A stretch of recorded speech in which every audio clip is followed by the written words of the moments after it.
94e anniversaire commémoratif de l'armistice du 11 novembre au monument aux morts de Romba. C'est en présence des élus, associations religieuses, représentants des associations patriotiques et forces vives que M. Fournier, maire de Romba, ainsi que M. Sicora, président de la section locale UNC, ont procédé au dépôt de gerbes, saluant la mémoire des soldats tombés pour la France lors de la Grande Guerre et de toutes celles qui ont suivi. On aurait pu penser que la sagesse des nations tirerait les leçons de cette terrible expérience. Il n'en fut rien.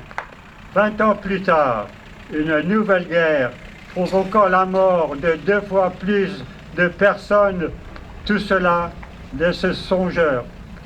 L'esprit de notre époque n'incite pas au renouveau, ne serait-ce dans la vie de chaque jour. Prenons un instant et réfléchissons.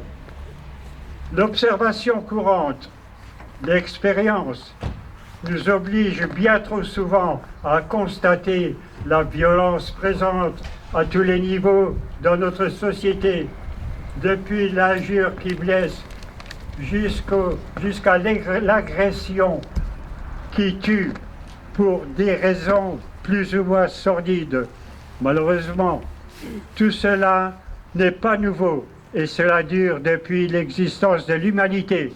La violence ambiante nous interpelle avec insistance dans notre existence humaine et notre foi. Le 11 novembre 1918, à 11h, les clairons sonnaient le cessez-le-feu tout au long de la ligne de front, mettant fin à 4 ans d'une terrible guerre.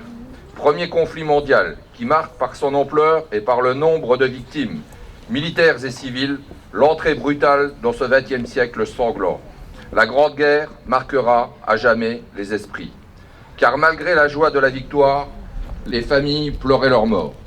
Une hécatombe venait de se produire, et bientôt, chacun ressentait l'impérieuse nécessité que la nation tout entière, pour se reconstruire, reconnaisse son malheur et s'y associe. Plusieurs étapes favoriseront cette résilience. L'inhumation sous l'Arc de Triomphe, le 28 janvier 1921, du corps d'un soldat inconnu pour symboliser tous les morts de la Grande Guerre. Le vote par le Parlement, le 24 octobre 1922, d'une loi fixant au 11 novembre la commémoration de la victoire et de la paix. L'allumage par André Maginot, ministre de la Guerre et des Pensions, le 11 novembre 1923, d'une flamme sur la tombe du soldat inconnu qui depuis lors ne s'est jamais éteinte.